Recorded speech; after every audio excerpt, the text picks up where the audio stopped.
وإياك نستعين اهدنا الصراط المستقيم صراط الذين أنعمت عليهم غير المغضوب عليهم ولا الضالين آمين. بسم الله الرحمن الرحيم.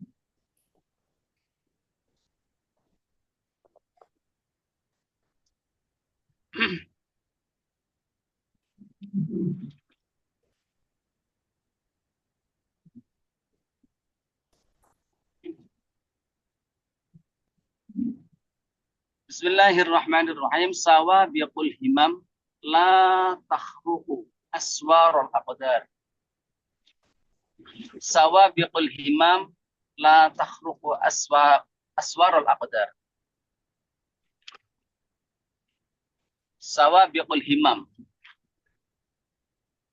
Kemarin diterangkan bahwa nafsu itu ada dua, yaitu nafsu syahwat dan nafsu ghadab. Nafsu syahwat bila bisa dikendalikan maka menjadi azimah. Maka urusan yang berhubungan dengan syahwat itu bila mengatakan syahwat itu berkaitan dengan harta benda, kemudian kekayaan, dan uang, emas, dan sebagainya, dan wanita. Itu bila bisa mengendalikan dengan baik, maka menjadi azimah. Yang kedua, nafsul ghadab. Nafsu ghadab yang situ arahannya adalah kepada pangkat dan derajat, gengsi, harga diri. Nah ini bila bisa mengendalikan, maka bukan lagi menjadi nafsu ghadab, tapi himmah. Bismillahirrahmanirrahim. Orang yang sudah bisa mengendalikan nafsunya, baik nafsu ghadab maupun nafsu syahwat, sehingga berubah menjadi himmah dan azimah, itu mengalami hal-hal yang bersifat karomah, kemuliaan. Karena dia sudah bisa mengontrol nafsunya. Padahal memang penghambaan kepada Allah adalah dengan cara melawan nafsu. Kalau dia sudah bisa melawan nafsunya, mengendalikan nafsunya, maka orang tersebut berarti benar-benar kuat. Secara ikhtiari dia kuat sekali. Maka dengan himmah dan azimahnya timbul hal-hal yang kadang-kadang di luar akal. Yang namanya karomah. Kalau orang sekarang mengatakan sabdo dadi, dising dunekno dadi, dising dunekno dadi, dising dikarno dadi. Jadi ini itu dinamakan sawabiqul himam. Himmah yang tinggi, yang kuat sekali, azimah yang kuat sekali, sehingga dengan itu apapun menjadi terjadi atas kehendak orang yang punya azimah dan himmah. Tapi di sini dikatakan sawabiqul himam la tahruqu aswarul aqdari. Ternyata walaupun orang-orang yang sudah mempunyai kemampuan untuk apa yang diucapkan jadi, apa yang diucapkan jadi, apa yang diinginkan ada. Karena azimah dan himmahnya kuat sekali, tapi ternyata itu tidak menembus dinding-dinding takdir.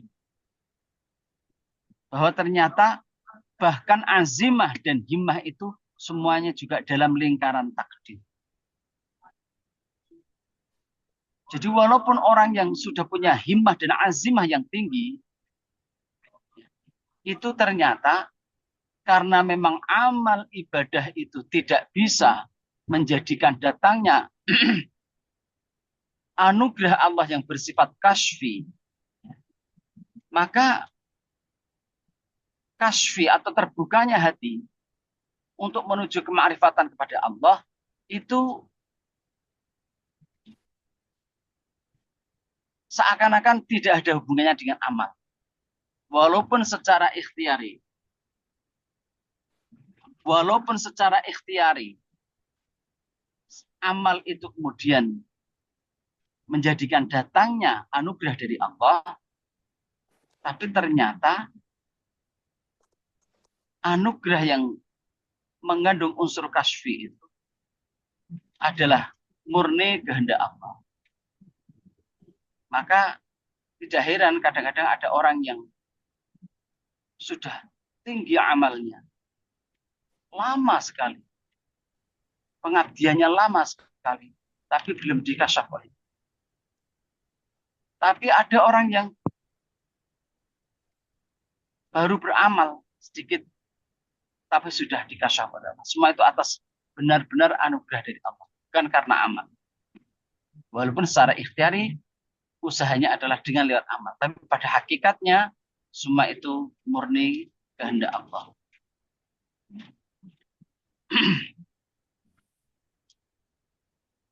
Itulah himmah dan azimah yang kemarin saya terangkan tentang masalah tajrid.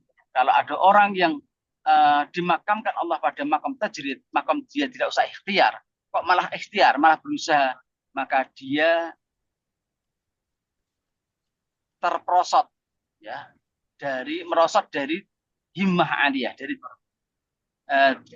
cita-cita yang tinggi, jadi rendah cita-citanya. Sebaliknya, bila orang dimakamkan kepada kasab, dia harus berusaha, tapi dia menempatkan diri pada makom tajrid, makom dia tidak ikhtiar, maka itu adalah kesombongan, nafsu yang tersembunyi. Nah, kemarin juga ditanyakan, batasannya bagaimana? Tentu awas-awas. Batasannya itu adalah tentu dengan batasan-batasan hukum syariat. Syariat tidak bisa dilepaskan. Karena syariat itu memang untuk mengukur atau batasan-batasan sampai di mana orang bisa melakukan perjalanan-perjalanan, walaupun itu perjalanan batin, harus dalam batasan syariat. Ya. Nah, karena masalah ikhtiar, kasab itu kerjalah. Jadi orang itu sebetulnya kalau masalah ma'isyah, pada awalnya dia harus kerja, ikhtiar. Ikhtiar itu wajib. Jadi kasab, pertama dia kerja. Kecuali setelah dia meyakini bahwa dia memang dimakamkan pada makam tajrid oleh Allah. Nah, kalau dia berumah tangga, ini bagaimana ini? Dia sudah punya istri, apalagi karena di dalam hukum syariat, sebetulnya yang pertama mendapatkan kewajiban untuk mencari ma'isyah adalah bapak atau suami. Ibu tidak berkewajiban. Ibu tidak berkewajiban atau istri tidak berkewajiban. Bahkan dalam hukum syariat demikian, bahwa seorang istri itu tidak wajib mencuci pakaiannya suami, tidak wajib memasakkan makanannya suami, tidak wajib membersihkan tempat tinggalnya suami. Apalagi masalah anak, bahwa seorang istri tidak wajib menyusui anak. Itu adalah kewajiban sang suami. Tapi bila seorang istri atau ibu dia punya anak dan dia ingin menyusui, maka selama 2 tahun itu adalah hak sang istri untuk menyusui, di mana tidak ada yang boleh untuk memisahkan antara keduanya. Jadi ini sebetulnya Islam itu sangat menjunjung tinggi wanita. Jadi di dalam berumah tangga, seorang istri itu tidak wajib mencuci pakaian suaminya, memasakkan makanan suaminya, membersihkan rumah suaminya. Bahkan bila sang istri tidak mau menyusui anaknya, tidak boleh dipaksa. Tapi bila ingin menyusui, tidak ada yang boleh melarang. Ini betapa tinggi derajat wanita dalam hukum Islam. Walaupun sebetulnya rahasia keharmonisan rumah tangga adalah apabila seorang istri dengan sukarela ya, dia mau membersihkan rumah, mencuci pakaian suaminya, mencuci pakaian anaknya, menyusui anaknya, memasakkan makanan suaminya, itu adalah rahasia keharmonisan rumah tangga. Maka kalau seorang istri kemudian dia tidak mau melakukan hal itu, sangat rugi sekali. Karena di situ ada pahala-pahala yang sangat amat besar. Karena seorang istri itu pengabdian pertama adalah kepada Allah. Kedua, tidak kepada orang tua, tidak kepada siapapun, tapi kepada suami. Itu pengabdian terbesar setelah kepada Allah. Ini seorang istri. Tapi untuk Aisyah, ini adalah kewajiban pertama, itu adalah suami. Seorang istri tidak wajib menafkahi anak, tidak wajib menafkahi suami. Bahkan seorang suamilah yang wajib menafkahi istri dan menafkahi anak. Walaupun ini hukum syariat, pada prakteknya, ya, sudah saya terangkan dulu, Kanjeng Nabi biasa ikut masak, Kanjeng Nabi biasa ikut-ikut bersih rumah, ya, ikut apa istilahnya laden-laden rumah. Dan biasa di dalam rumah tangga Kanjeng Nabi, istrinya yang bekerja ada. Kanjeng Nabi pernah mengatakan, aku nanti setelah wafat, istriku yang paling cepat menyusul saya adalah yang paling panjang tangannya. Kemudian mereka salah paham, para istri, para ibu-ibu ummul mukminin belum paham. Mereka saling mengukur tangannya, mana yang paling panjang. Ternyata ketika Kanjeng Nabi wafat, yang paling menyusul duluan dari istri adalah Zainab binti, bukan Zainab binti Zainab yang satu, binti Juhaimah atau siapa itu, Huzaimah. Karena apa? Zainab yang satu ini, ketika menjadi istrinya Kanjeng Nabi, dia itu punya kebiasaan membeli kulit-kulit hewan yang masih mentah. Kemudian dia olah untuk menjadi kulit yang siap, diolah menjadi sepatu, menjadi tas, menjadi apapun, menjadi cover kitab. Nah, itu harganya lumayan. Padahal kulit kambing murah sekali, sehingga dia banyak sekali untungnya, tapi keuntungannya tidak untuk diri sendiri. Dia selalu nafkahkan keuntungan usahanya itu adalah untuk janda-janda dan fakir miskin dan anaknya. Semua dicurahkan ke situ. Ternyata yang dimaksudkan Nabi tangannya paling panjang adalah yang paling dermawan dari istri-istri Kanjeng Nabi. Jadi dari istri Kanjeng Nabi itu masing-masing punya keistimewaan masing-masing. Ada yang memang dalam derajatnya seakan-akan tak tertandingi adalah Dewi Khadijah. Ya, karena dia baktinya kepada Kanjeng Nabi, Masya Allah, dengan hartanya, dengan jiwanya, dengan segala perhatiannya. Itu Dewi Khadijah, tidak tertandingi. Ada yang begitu istimewa juga karena apa? Satu-satunya istri Kanjeng Nabi yang pernah, yang Kanjeng Nabi bila berkumpul dengannya, berhubungan suami istri dengannya, masih bisa mendapatkan wahyu. Itu adalah Dewi Aisyah. Ya. Dan yang menentukan jodoh itu secara langsung adalah Allah sendiri. Ya. Kemudian, dan itu putranya Abu Bakar. Kemudian ada yang menikahkan adalah Allah sendiri. Siapa kalau saya Hindun atau siapa? Istimewanya adalah dia dinikahkan oleh Allah langsung dengan Kanjeng Nabi. Kemudian ada yang istimewanya adalah ahli strategi perang.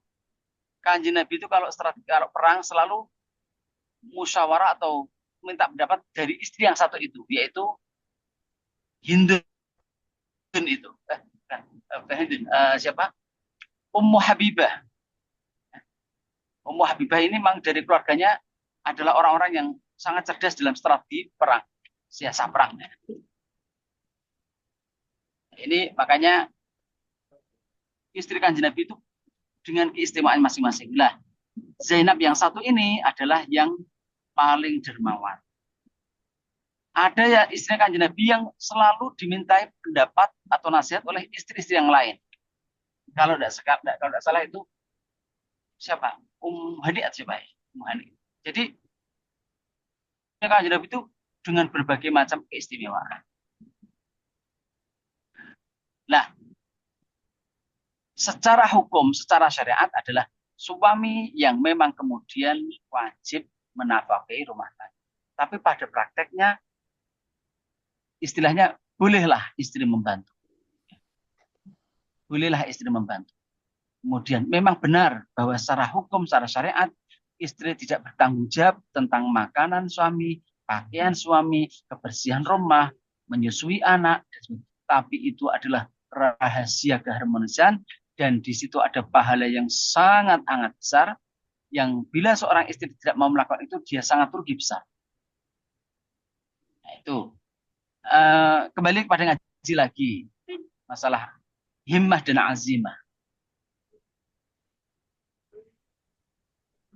Orang yang punya himmah dan azimah itu dikatakan punya sawabiqul himmah. Dia seakan-akan apa yang dia sabdakan, apa yang dikatakan jadi, apa yang dia doakan jadi, apa yang dia inginkan jadi. Tapi walaupun demikian, ternyata itu tidak kemudian serta-merta menjadikan dia dengan cepat terbuka hatinya untuk menuju pintu kemajuan. Semua itu nggak mau. Kenapa? Nggak bisa tidur di rumah. Tapi ternyata berhasil. halo.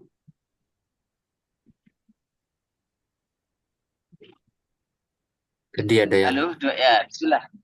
ya, Bismillahirrahmanirrahim. Kemudian, nah ini dalam Bismillahirrahmanirrahim. Nah, tapi Bismillah, Bismillah, Bismillah.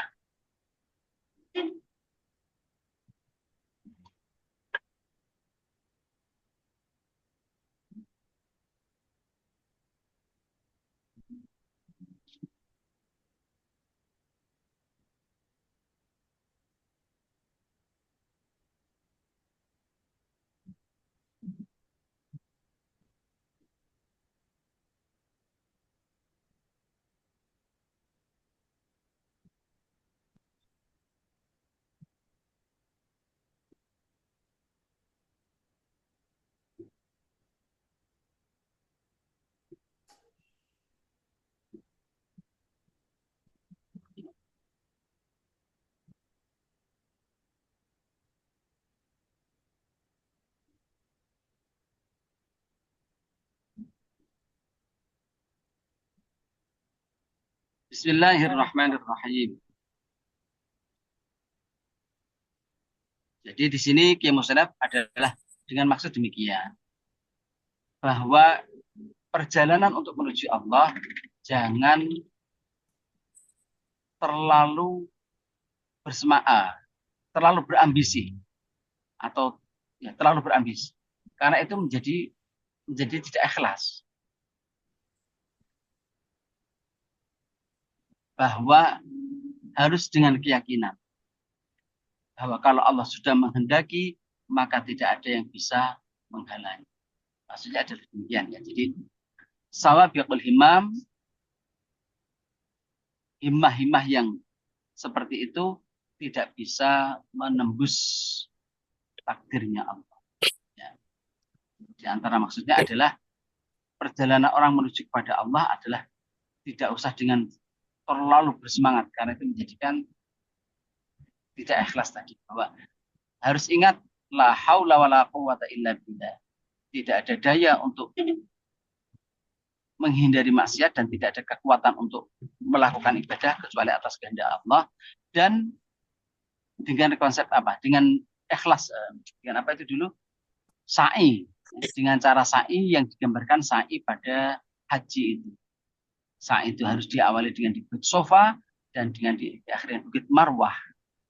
Sofa itu adalah jernih harus dengan niat yang jernih, bersih dan di akhirnya di Bukit Marwah. Mana hasilnya diserahkan kepada Allah. Seberapapun dikasih oleh Allah, maka tetap berpuas. Puas karena apa? Ini dari Allah. Ya demikian ya. Memang ingin kita segera usul kepada Allah. Tapi ternyata itu menunggu iradah Allah, menunggu kehendak Allah. Dan kita pasrahkan itu semua karena seberapa kemampuan orang tidak akan mampu menembus takdirnya Allah. Jadi orang menuju kepada Allah perjalanan menjadi tidak terlalu bersemangat sampai kemudian seperti bernafsu tidak, tapi Ya, semangat tapi tetap dalam keikhlasan. Bahwa saya berusaha sangat, tapi hasil saya pasrahkan kepada Allah. Demikian.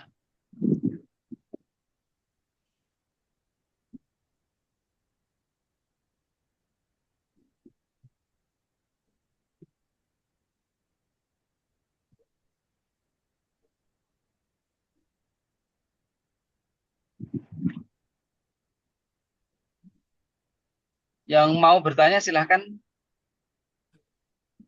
Ya, Saya mau bertanya. Halo Yohan, Iya, Nggih. iya. Membedakan antara eh tadi kan jangan terlalu bersemangat dengan melawan kemalasan. Niku bedane pripun? Oh, beda dong. Sudah semangat ya sudah semangat. Artinya terlalu ya, yang dimaksud terlalu bersemangat. Sehingga seakan-akan seperti ada rasa tidak nyaman atau bahkan menggerutu. Kok lama sekali ya Allah tidak memberikan saya kasih. Itu berarti dia terlalu bersemangat. Tapi kalau dengan tekun dia jalani, hasilnya dia pasrahkan kepada Allah. Tapi tetap semangat. Dia jalankan ikhtiarnya, ibadahnya dengan semangat. Tapi hasilnya dia pasrahkan kepada Allah. Karena nanti juga ada keterangan bahwa amal seorang manusia itu lebih utama daripada anugerah yang diberikan oleh Allah. Ya, karena dia meyakini itu. Sudah, yang penting saya beramal. Karena amal ini adalah yang Allah kehendaki dariku, sedangkan datangnya anugerah Allah yang aku kehendaki. Tentu lebih utama kehendak Allah daripada kehendak. Tentu lebih utama apa yang diminta Allah daripada apa yang aku minta. Yang diminta dari Allah dariku adalah aku beramal, aku berbakti, aku mengabdi kepadanya. Dan yang ku minta darinya adalah aku bisa usul kepadanya, aku bisa. Tapi tentu lebih utama apa yang diminta oleh Allah dari kita, itu amal. Sehingga tetap bersemangat, hasilnya kita serahkan. Demikian. Jadi bukan sampai bernafsu, kemudian saya harus usul. Itu menjadikan akhirnya mengeluh. Menjadi seperti tidak ridho akan apa yang Allah berikan. Dan akhirnya malah gagal kalau seperti itu. Karena dia menjadi tidak ikhlas. Matur suwun. Ya, seperti itu. Sehingga dengan sabar dia menunggu, yang penting saya beramal, selalu berusaha untuk sebaik-baiknya, tapi hasilnya saya serahkan kepada Allah. Menikmati perjalanannya dia untuk menuju kepada Allah. Tidak fokus pada hasil kita. Demikian.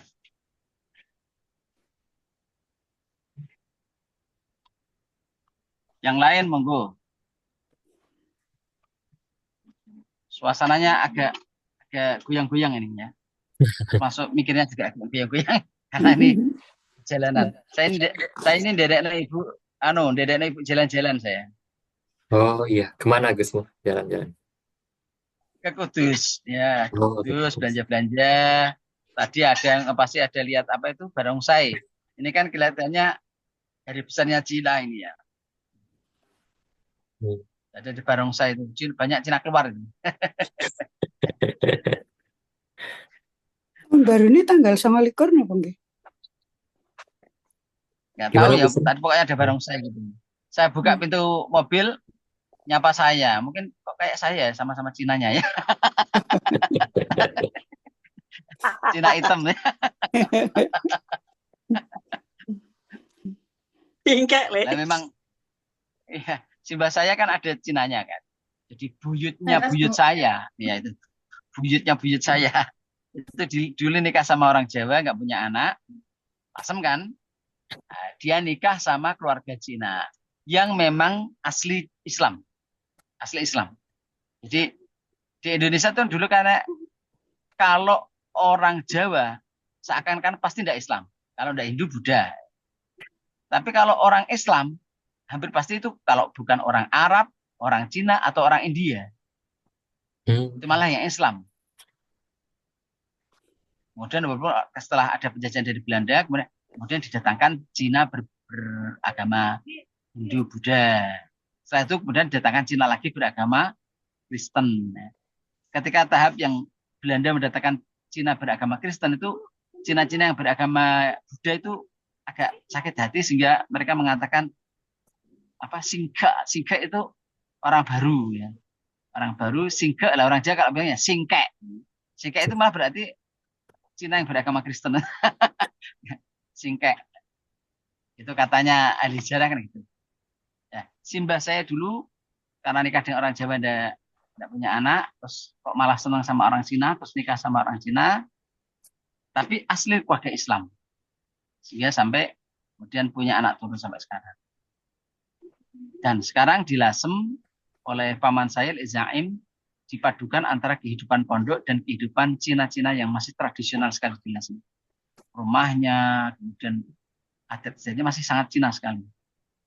Tapi sekarang bisa dipadukan. Dan malah kalau tidak salah banyak yang mungkin ada sebagian lah yang masuk Islam, ada yang kemudian apa namanya beristri orang Jawa tapi tetap Islam dan masih minta tetap ditahlilkan ketika mati. Jadi rukun sekali antara umat Islam khususnya kalangan pesantren dengan kalangan Cina. Alhamdulillah, Monggo Gus. ngaji lagi ya. Bismillahirrahmanirrahim ya. Ngaji lagi. Arih nafsaka minat tadbir. Fama qama bihi ghairuka anka la taqum bihi li nafsik. Istirahatkanlah dirimu dari mengatur. Apa yang sudah ada yang mengurus, kamu tidak usah urus. Maksudnya apa? Bahwa Allah mewajibkan kita itu ikhtiar. Tidak mewajibkan kita untuk mengusahakan hasil. Maka kita jangan berpikir tentang hasil. Itu urusan Allah. Jangan kau repot mengurus hasil. Nanti kamu bisa kecewa, bisa lupa diri, macam-macam.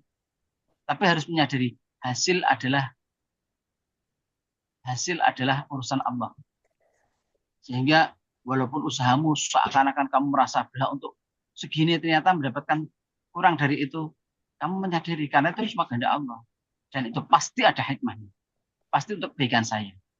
Jadi, tidak usah ikut ngatur apa yang sudah diatur oleh Allah. Kita hanya diwajibkan oleh Allah untuk ikhtiar. Hasil kita tidak usah ngatur. Kalau orang-orang mengatakan, misalnya masalah kerjaan lah, kerjaan bisa dikopi, hasil tidak bisa dikopi, hasil tidak bisa dipaste. Ya, pekerjaan bisa dikopi, hasilnya tidak bisa dipaste. Jadi bisa niru kerja ini, tapi hasilnya tidak mesti sama. Jadi kewajiban kita adalah berikhtiar. Hasil kita serahkan kepada Allah. Di sini dikatakan istirahatkanlah dirimu dari mengatur apa yang sudah ada yang mengatur. Itu apa? Masalah hasil. Karena kewajiban kita ini hanyalah ikhtiar. Bismillahirrahmanirrahim. Walau anna ahlal qura amanu wattaqaw la fatahna 'alaikum barakatin minas samaa'i wal ardh walakin kadzdzabu fa akhadnahum bima kanu yaksibun.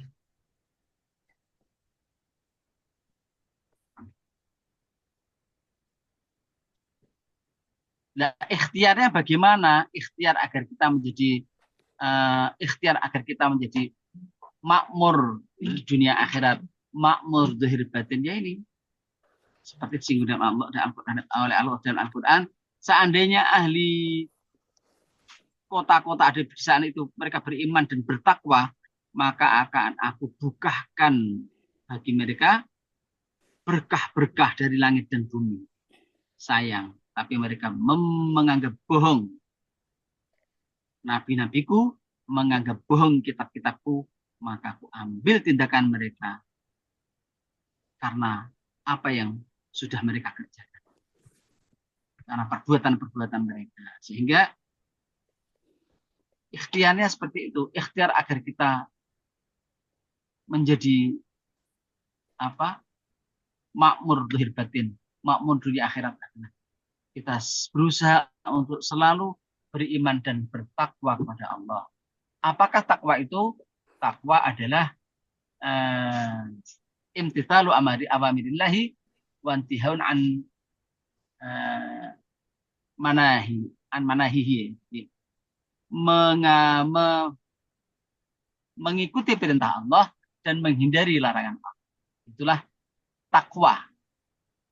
Sehingga ikhtiar untuk menjadi makmur zahir batin dunia akhirat adalah dengan beriman dan bertakwa. Dan takwa adalah menjalankan perintah Allah dan menghindari larangan-larangan.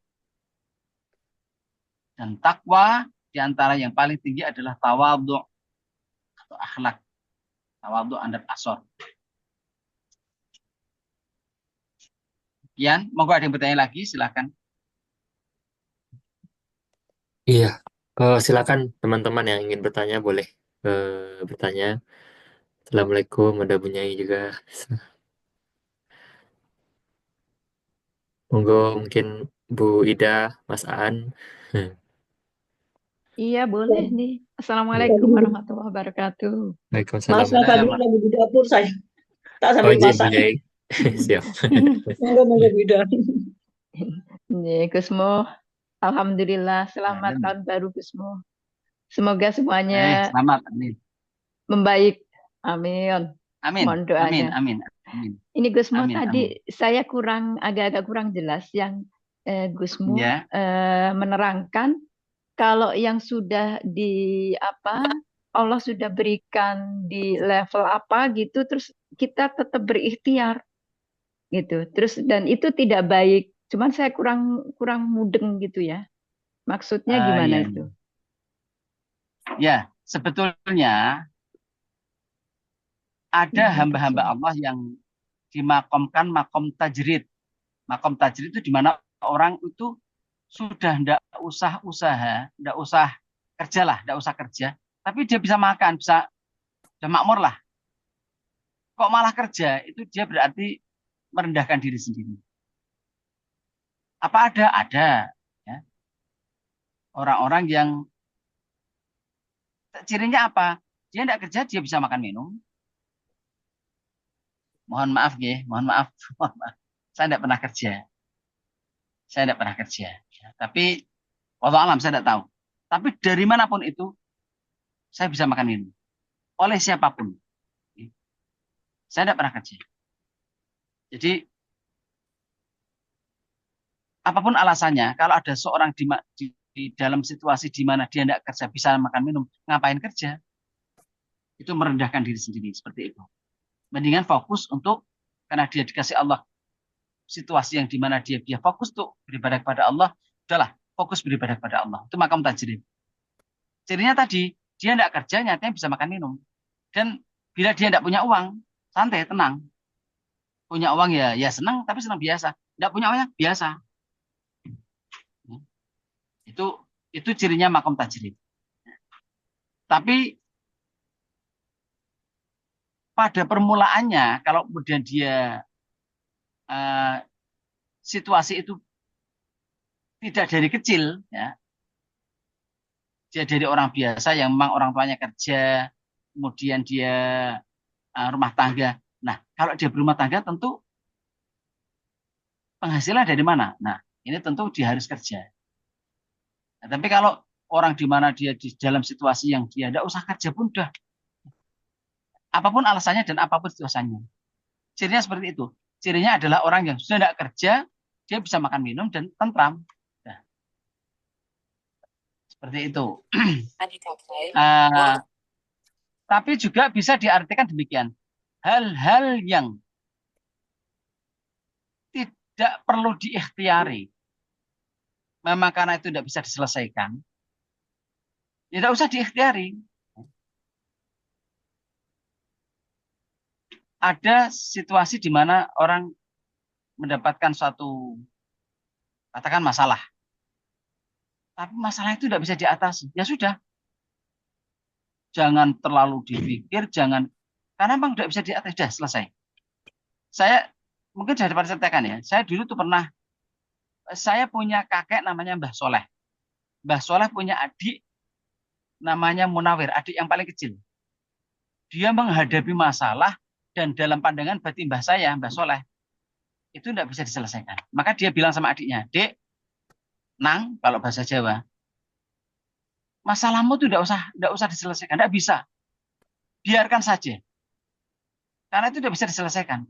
Tapi oleh simbah lek saya, adiknya simbah saya, itu masih dipikir, diusaha ini dan itu, sampai dia bertemu dengan seorang yang ya orang yang horek lah, orang yang aneh ya, mengatakan demikian. Nang, ini tongkat saya bawa. Oh iya, orang itu namanya Sodik, YD ya, Sodik. Ini tongkat saya bawa. Iya Mbah, bawa sini. Ya, mau dikembalikan, orangnya malah lari, orang yang aneh tadi.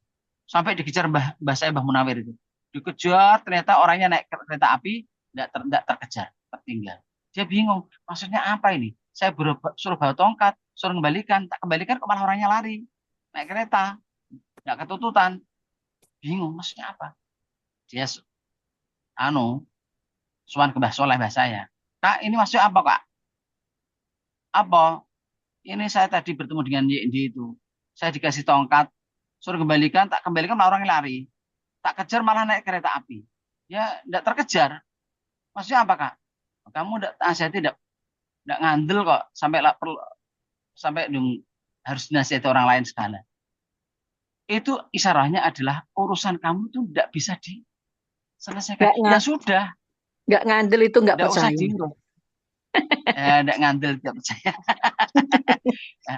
Itu ya sudah, biarkan saja. Jadi posisi kamu itu posisi tajrid untuk masalah itu mana? Serahkan semua kepada Allah. Jadi bisa untuk masalah kerja itu memang ada orang yang memang di makam Allah tidak kerja. Nah kalau tidak usah kerja, ngapain kerja? Mendingan fokus untuk ibadah kepada Allah. Tapi kalau kemudian orang yang memang dimakamkan dia untuk harus bekerja, malah aku tidak mau kerja, tidak enak kerja, dengan enak duduk wiridan, terus kemudian saya kalau ada orang suan saya doakan, katakanlah seperti maaf ya, seperti dukun gitu. Nah itu malah tidak benar itu. Aku malas kerja, mendingan orang suan saya kemudian ngasih amplop, saya doakan, wah kemudian dia percaya, itu malah tidak baik. Itu namanya Dongane nafsu ngobos. siri. Seperti gimana?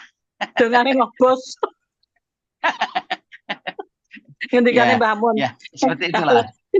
Kalau donga ngandelin amplop, itu dongane ngobos.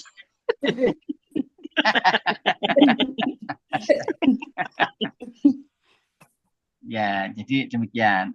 Tapi kemudian kalau orang yang dari situasi biasa, kemudian dia berumah tangga, ya pertama ya mengambil jalan ikhtiar dulu lah, kasab dulu. Kalau dia seperti bapak dulu saya. Bapak saya itu Bapak Ahsan dulu. Putranya Mbah Soleh. Mbah Soleh itu walaupun seorang kiai, tapi dia punya sawah, punya punya pekerjaan. Banyak sawahnya, banyak. Jadi ya lumayan berpunya lah.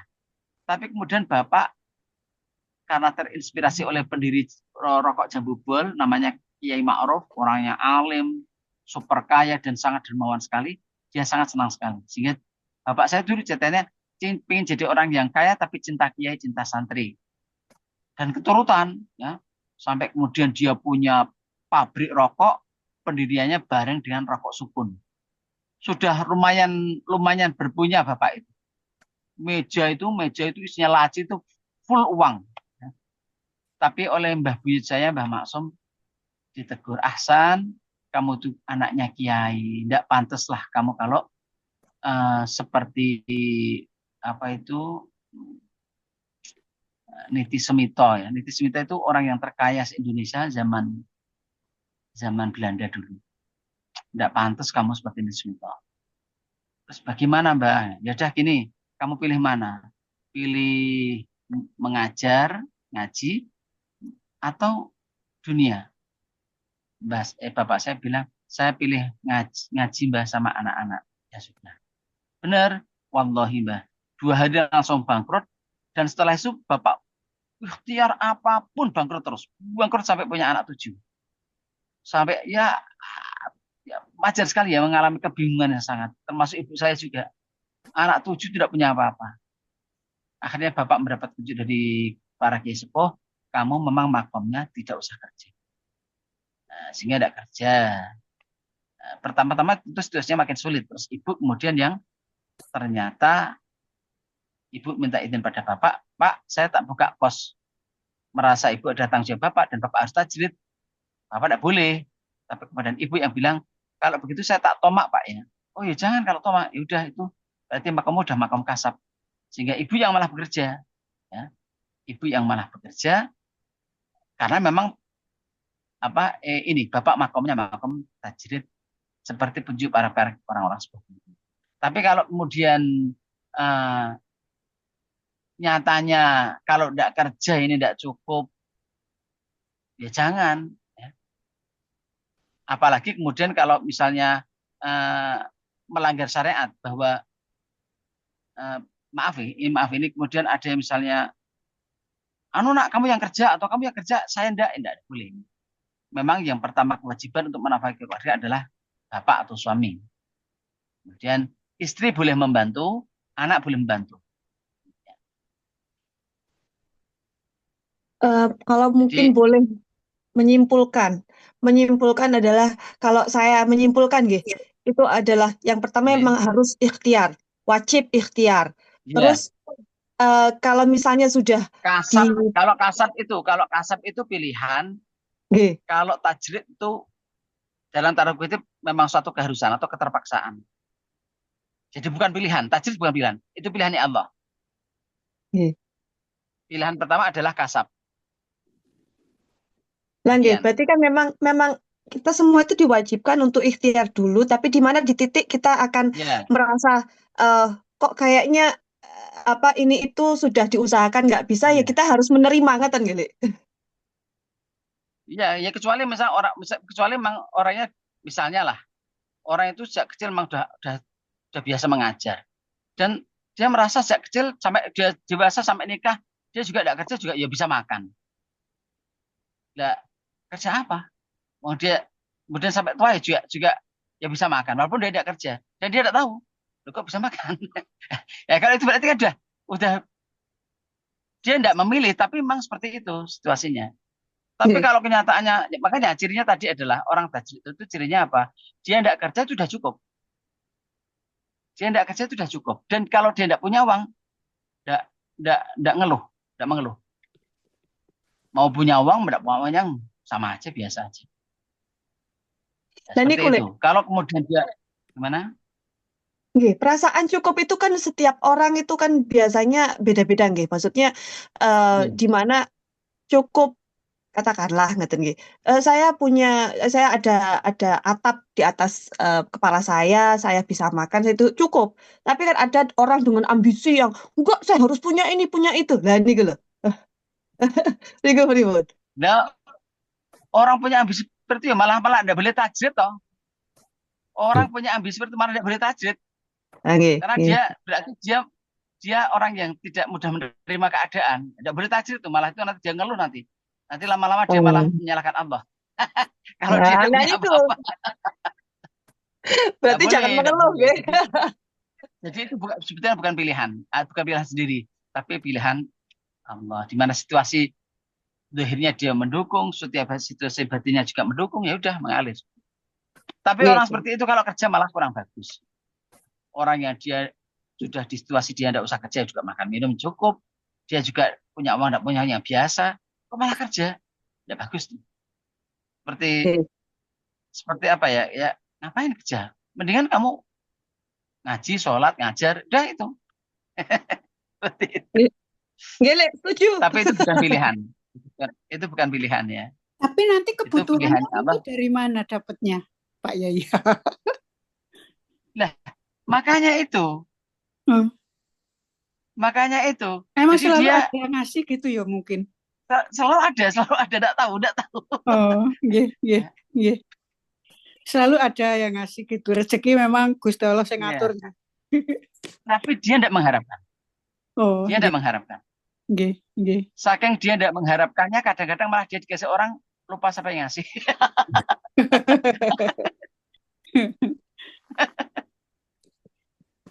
Jadi Allah memang itu situasi yang tidak umum. Maka bagi orang yang tidak pernah mengaji seperti ini, seperti aneh. Gimana? Nah, iya kan, ya tadi tapi kan nggak boleh, istilahnya nggak boleh tomak gitu ya. Tomak itu yang dilarang itu, Bu. Oh, tidak boleh, tidak Iya. boleh. Tomak itu mengharapkan, Tomak itu tidak boleh. itu nggak boleh. Iya. Gambarannya seperti inilah. Gambarannya seperti ini. Kalau ada orang minta tolong saya, orang minta tolong pada saya, kak, apa?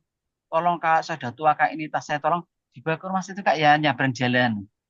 Oh iya ya bu, ya bu, ya bu. Ya mau. Aja, wah ini tadi orangnya kaya raya ini. Mungkin paling tadi, ya, mungkin saya dikasih 50 lah, ayan. Mungkin. Oh berarti saya berharap itu bila orang yang ngasih 50.000 dan saya nerima haram itu. Karena ini adalah minta bantuan, berarti saya menolong. Menolong ngapain harus apa? Minta imbalan. Kalau Nah, saya itu bilang Bu Sri. gini, Bu, Yang susahnya di saya enggak situ, Bu punya, Sri. saya Iya. enggak punya, saya enggak punya uang, Bu. Saya ini butuh, Bu. Jadi saya mau pindah ini, tapi naik cek kerja loh, Bu. Ya, ya itu bayarnya 100.000, Bu. Oh, enggak apa-apa, ya, ya, monggo. Ini dibawa ke sana. Tak kasih 100.000. Saya repot dibawa ini. Ya, Bu, 100.000 ya, Bu ya. Ya, malah halal itu. Karena saya kerja.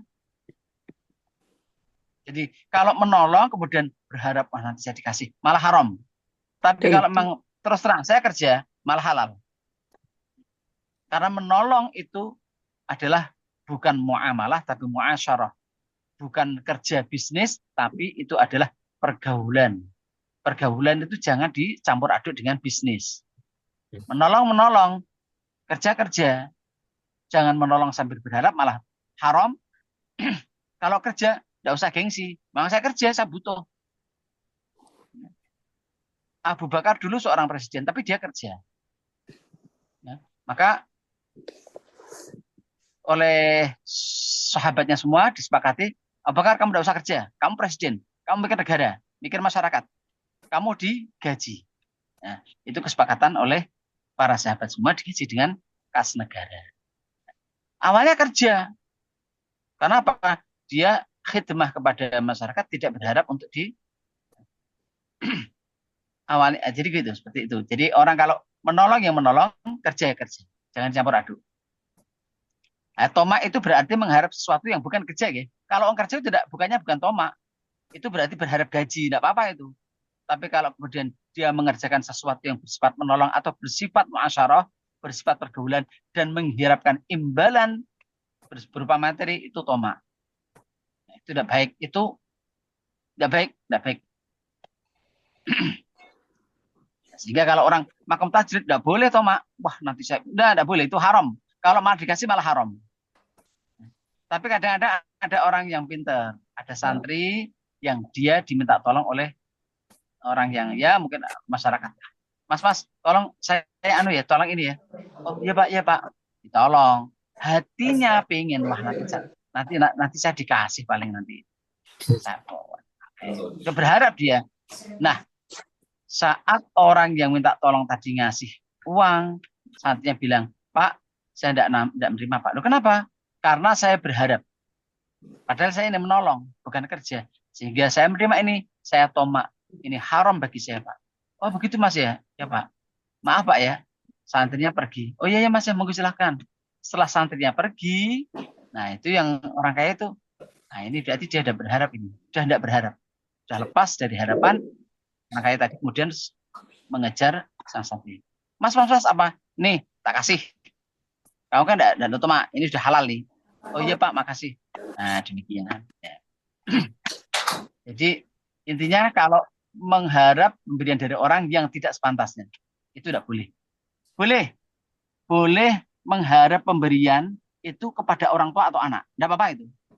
Jangan punya orang tua, nanti mungkin saya dikasih bapak atau ibu. Oh, tidak apa-apa itu, halal. Atau anak. Wah, saya ke anak saya, agar saya dikasih ini. Boleh. Karena hubungan orang tua dan anak itu sangat spesial sekali. Sehingga boleh, Yowan, Mama boleh berharap. Hore aku pada boleh. Mau bilang hore, mau dibawain oleh-oleh hari. Gitu. Yuan boleh tomak kepada Kak Saiful dan Mbak Hus boleh tomak kepada Yuan.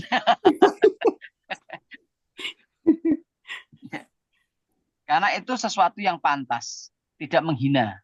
Berharap pemberian Pak orang tua atau berharap pemberian anak itu sesuatu yang sangat mulia, tidak kehinaan, tapi berharap sesuatu dari orang lain itu kehinaan. Bahkan menerima pemberian, kalau pemberian itu karena kasihan, sebaiknya jangan, karena di situ ada kehinaan. Sebaiknya, ya. Tapi kalau pemberian itu karena senang, ini dari sisi yang memberi ya. Kalau dari sisi yang diberi, kalau tomak jangan. Kalau tidak tomak silahkan.